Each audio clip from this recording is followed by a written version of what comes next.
अस्सलाम वालेकुम नाज़रीन, आप देख रहे हैं प्रोग्राम हकूक़ की बात और मुझे कहते हैं आलम ज़ेब अवान।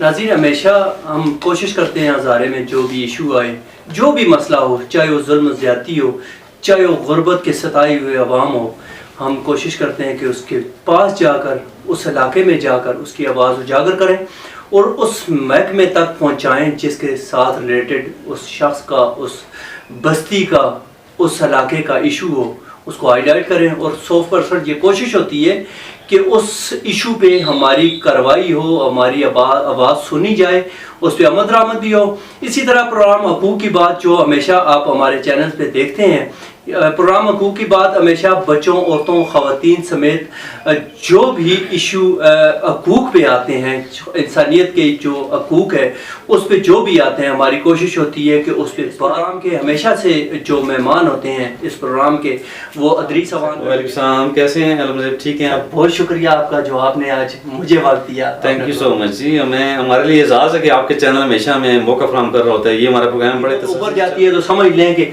मुल्क का वज़ीर आज़म गद्दार है, वो चोर है।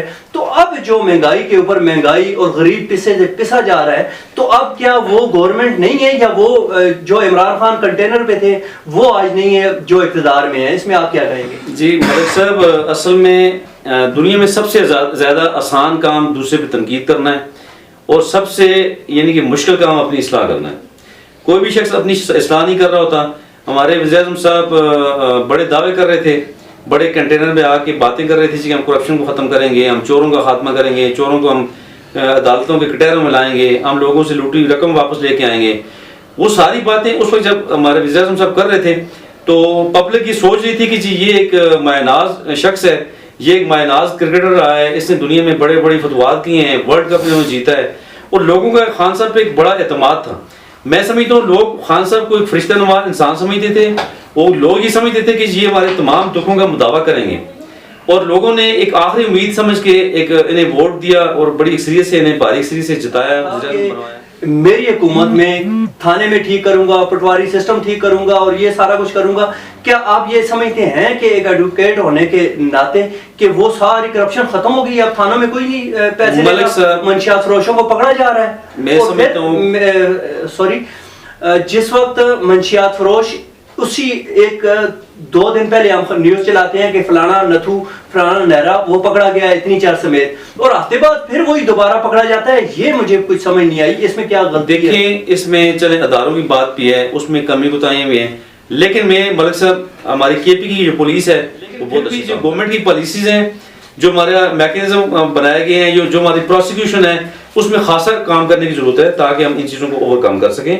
लेकिन यहाँ पे जो ज्यादा मैं ब्लेम करूंगा गवर्नमेंट को कि गवर्नमेंट की रेट अभी तक ऐसी कायम नहीं हुई, उन्होंने ऐसी पोजीशन अपनी नहीं बनाई कि वो महंगाई पे कंट्रोल कर सकें, अदारों में से करप्शन का खात्मा कर सकें। पटवारियों की बात उन्होंने की, वज़ीर आज़म साहब ने पहले किसी पटवारियों को ये करेंगे वो, अभी तक वही निज़ाम चल रहा है हमारा रिश्वत सतानी का, और ये सारा यानी कि हमारा राशि सिस्टम। कोई मैं समझता हूँ कि 2-4% की बात नहीं करता कि कमी जरूर आई होगी, लेकिन अभी तक उसी तरह का सिलसिला चल रहा है, कोई करप्शन खत्म नहीं हुई। उसी तरह लोगों की जो भर्तियां रिक्रूटमेंट्स हो रही हैं, सब में जो है जी फेवरिज्म अभी तक चला आ रहा है, अभी तक पैसा चल रहा है। किसी जगह भी जो है ना जी मेरिट की कोई मतलब है उसको ऐसी परफॉर्मेंस नहीं है कि जहाँ पे मेरिट की तरजीह हो, जहाँ पे गरीबों को या किसी शख्स को मेरिट में गवर्नमेंट ने कोशिश नहीं की। ये कोशिश की है तो कुछ उनकी टीम भी ऐसी नालायक टीम है कि जो अच्छे तरीके से परफॉर्म नहीं कर सकी। तो बहरहाल जो लुबे लबाब ये है कि पूरी गवर्नमेंट को, तमाम हुकूमतों को और हमारे तमाम सरकारी अदारों को अपना कब्जा दुरुस्त करना पड़ेगा और अपने अंदर करप्शन को ओवरकम करना पड़ेगा। साफ खत्म अगर जल्दी नहीं भी होती तो मैं समझता हूँ 10%, 20%, 30% नीचे आने चाहिए, ताकि हमें अंदाजा होगी जी हमारी तब्दीली आई है, उस तब्दीली का हमारी आवाम को। जैसे कोरोना की वबा की दूसरी लहर पाकिस्तान में आ गई है, तो आगे ही गुर्बत के सताए हुए लोग हैं, कारोबारी लोग कहते हैं कारोबार वापस अपनी जगह पे नहीं आया। अब दोबारा अगर लॉकडाउन का जैसे कह दिया गया है मिनी लॉकडाउन होगा, तो आप क्या समझते हैं कि ये जो गरीब लोग ऑलरेडी बाजार में चीज खरीद ही नहीं सकते दिहाड़ी लगाने के बावजूद, तो वो जो 4-5 दिन, 10 दिन, महीना अगर वो दोबारा से बंद हो गए, तो क्या समझते हैं कि ये कितना बड़ा नुकसान हो सकता है? देखिए जी, गवर्नमेंट को क्या इसमें मैं कहूँगा जी, government can do each and everything. ठीक है जी, गवर्नमेंट अगर चाहे तो सब कुछ कर सकती है, चूंकि पाकिस्तान माशाल्लाह एक बड़ा एक साउंड पोजीशन में है, कोई ऐसी बात नहीं है। हम मतलब हमारे पास तमाम फैसिलिटीज मौजूद हैं, हमारे अदारे बड़े अच्छे तरीके से काम कर रहे हैं। अब देखें इस तरह के जो डिजास्टर है मलिक साहब, इसमें तो गवर्नमेंट को एक्स्ट्रा ऑर्डिनरी रिलीफ देना चाहिए। फर्ज के ये वबा दोबारा से उसी तरह जोश व खरोश के साथ इन हो जाती है, तो इसके खिलाफ आप जो है ना लोगों को, गरीब लोगों को उनके घर में राशन पहुंचाएं।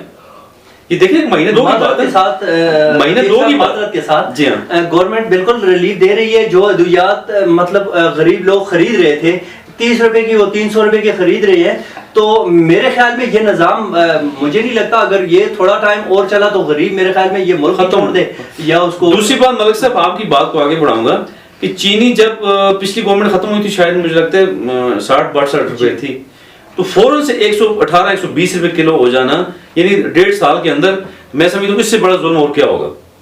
आटे को देखें, 800 का जो 20 का थैला था वो अभी 1600, 1500, 1400 रुपए का है। 1400 का, 14 से जो ऊपर है वो तो चले खाने के काबिल बेहतर है, जो 13.5 या 1400 का है वो तो बिल्कुल आटा खाने के काबिल भी नहीं है। तो इस तरह मैं समझता हूँ जी कि गरीबों के साथ तो बहुत बड़ा जुल्म हो रहा है, बहुत गरीबों का इस्तेसाल हो रहा है, एक्सप्लॉयटेशन हो रही है, ना उनके पास रोजगार है, ना उनके पास कोई ऐसा रिलीफ है जी को कमोडिटीज अपनी अगर फिर भी कोई अपने मसले हैं किसी भी अदारे या नीम अदारे के खिलाफ, आप हमसे रब्ता कर सकते हैं। स्क्रीन पे हमारे नंबर चल रहे होते हैं, और आप में से किसी भी शख्स का कोई भी मसला जो ह्यूमन राइट्स पे जाता है, वो तो अदरीस अवान एडवोकेट हर उस शख्स का, हर उस बच्चे का, हर उस बेवा का केस लेते हैं जिसके पास गुंजाइश नहीं होती किसी एडवोकेट को फी देने की, उसका केस भी फ्री ऑफ कॉस्ट करते हैं। तो आपके जो भी मसाइल होंगे हम आपकी दहलीज पे पहुंच के उनको उजागर करने की कोशिश करते रहेंगे। अगले किसी नेक्स्ट प्रोग्राम में आपसे मुलाकात होगी, तब तक इजाजत।